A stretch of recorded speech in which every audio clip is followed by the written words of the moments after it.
Bom dia aos ouvintes da Rádio Cidade, bom dia aos ouvintes do Manhã Cidade, e bom dia também a Mário Flávio.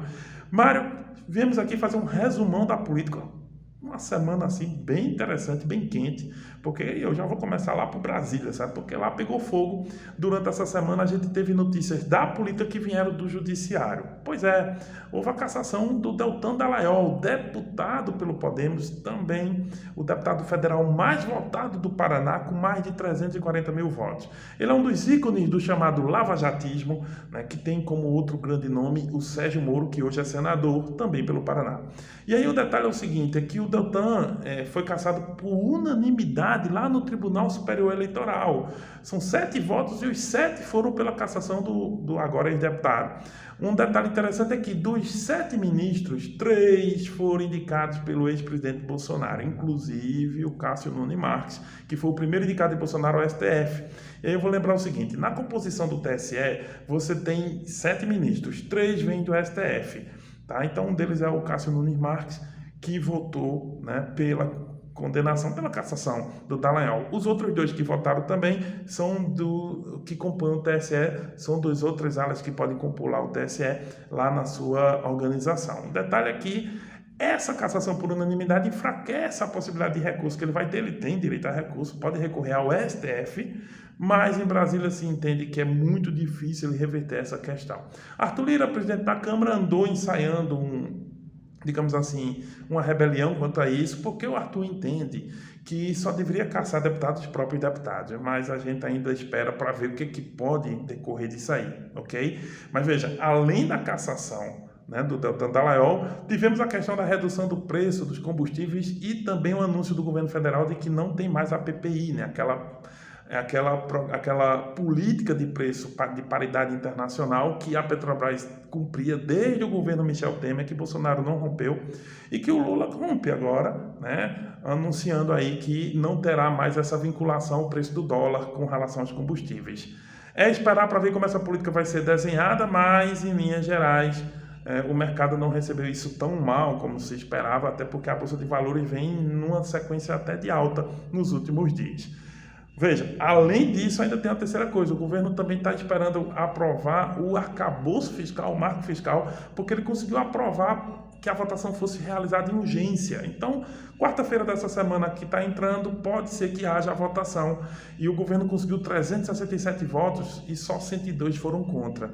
E quem orientou a bancada a votar contra foi o PL, o Novo e o PSOL e a Rede. O PSOL e a Rede explicaram que, na verdade, que é uma federação. O PSOL e a Rede explicaram que, na verdade, é porque não queriam a urgência, queriam analisar melhor. Mas o governo tem pressa em aprovar esse teto de gastos, essa organização, porque é dela que vai decorrer a possibilidade, segundo o governo, da redução da taxa de juros. Então, o governo aposta que, uma vez que haja uma meta fiscal mais organizada do governo Lula, o mercado e o Banco Central aí possam entender pela redução da taxa de juros.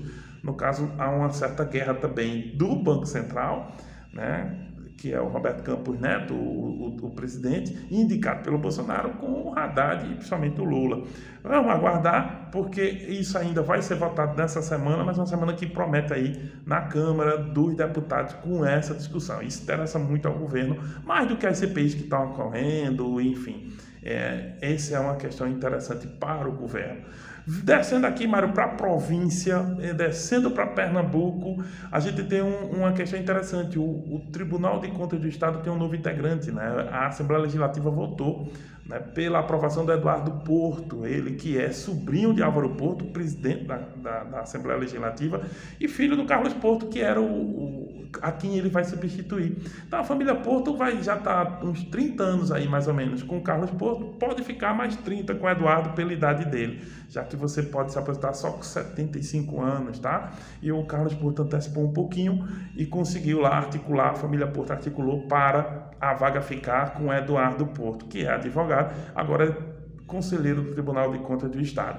Há uma segunda vaga que vai ficar em jogo, porque a Tereza Dueri, ela que foi deputada pelo PSDB, ela é conselheira, ela está se aposentando também. Essa vaga é interessante, porque a Raquel Lira queria uma mulher, e aí todo mundo esperava a Débora Almeida, né, que é deputada e procuradora. Mas o governo não está com essa força na Assembleia toda, não. Apesar de ser um governo de chegada, chegando agora, O governo Raquel Lira não tem, a independência da Assembleia existe hoje com uma certa força. Então, Rodrigo Novaes, que é o candidato de Álvaro Porto, presidente da casa, né, também candidato que já foi do PSB, ele candidato de alguns nomes importantes do Estado, ele tende a ter uma boa votação. Há outros candidatos no jogo e vamos já aguardar como é que a votação vai se dar. Afinal de contas, a votação é secreta e vamos ver como é que vai se dar esse desenho na casa. Então, essa segunda votação interessa muito. Essa primeira da Eduardo Porto era muito garantida, mas essa segunda vai dar o que falar. E falando do governo Raquel Lira, a gente pensa também em Caruaru, né? Porque semana de aniversário de Caruaru, Raquel Lira veio aqui, né, para comemorar o aniversário da cidade e esteve ao lado de Rodrigo Pinheiro.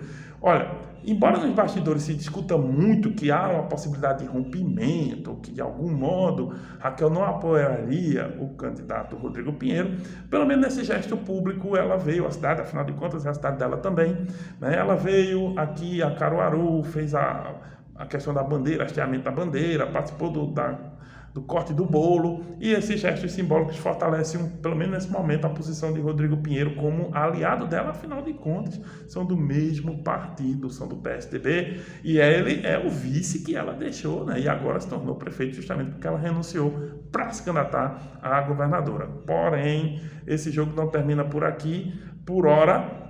Né, Raquel está fazendo esse movimento, esse gesto com relação à cidade, provavelmente São João também vem por aí, mas a oposição está de olho, né? Você tem a oposição do Fernando Rodolfo, você tem a oposição também de Zé Queiroz, tem o posicionamento futuro de alguns partidos ou de alguns candidatos no passado, como Rafael Delon, por exemplo, o próprio Lessa, que nesse momento está um pouco mergulhado na política, mas os bastidores da campanha de 2024 de Caruaru já começaram, vamos ver como é que vai se dar essa discussão.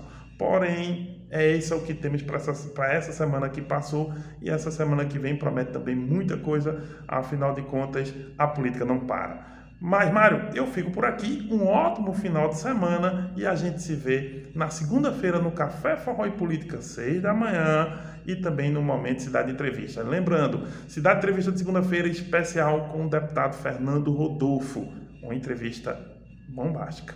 A gente se vê, até mais.